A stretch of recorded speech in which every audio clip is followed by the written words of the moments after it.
శ్రీనివాస్ నా పేరు. గిడుగు వెంకటరామూర్తి పంతులు గారికి తెలుగు భాష అక్షరార్చన.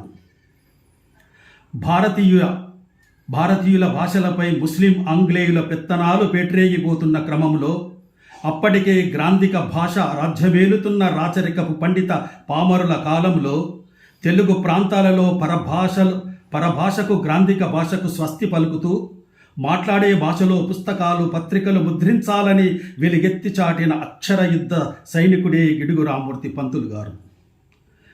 సవరులు అనే గ్రామీణ గిరిజన తెగ భాషకు అక్షర రూపం అందించిన అక్షర పితామహుడు గిడుగు రామూర్తి పంతులు గారు. రాచరికపు పాలనలో రారాజుల మెప్పులకై రాజ్యమేలుతున్న గ్రాంధిక భాష పండిత పామరుల విధి విధానాలను ఎదిరిస్తూ తిరిగిన యోధుడు గిడుగు రామూర్తి పంతులు గారు. అగ్రజాతిలో జన్మించిన నిమ్నజాతి జనుల విద్యా బోధన గావిస్తూ వారి అభ్యున్నతి కోసం పరితపిస్తూ వితంతు వివాహాలు కొనసాగిస్తూ అగ్రవర్ణ దురహంకారాన్ని ఎదిరించిన యోధుడు గిడుగు రామూర్తి పంతులు గారు.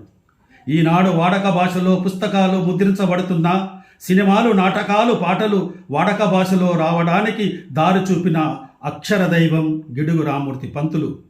వారికి తెలుగు భాష సందర్భంగా అభివందనం. Thank you sir. ధన్యవాదాలు తుంగుల శ్రీనివాస్ గారు. అక్షరార్చన అనే పేరుతో నిజంగా అక్షరార్చన సాధించారు. మీ కవిత చాలా బాగుంది. అంటే ప్రతి పదానికి కూడా ఒక మెరుపుగా మీరు తీసుకున్నటువంటి ఆనాటి పరిపాలనలో జరుగుతున్నటువంటి భాషపై జరుగుతున్నటువంటి అన్యాయాలను కూడా ఎదిరించినటువంటి విషయం.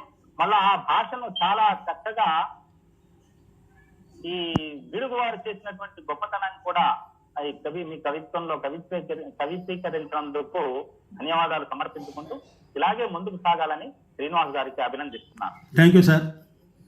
తుమ్మల శ్రీనివాస్ గారికి ధన్యవాదాలు తెలియజేసుకుంటూ మామిళ్ళ లోకనాథ్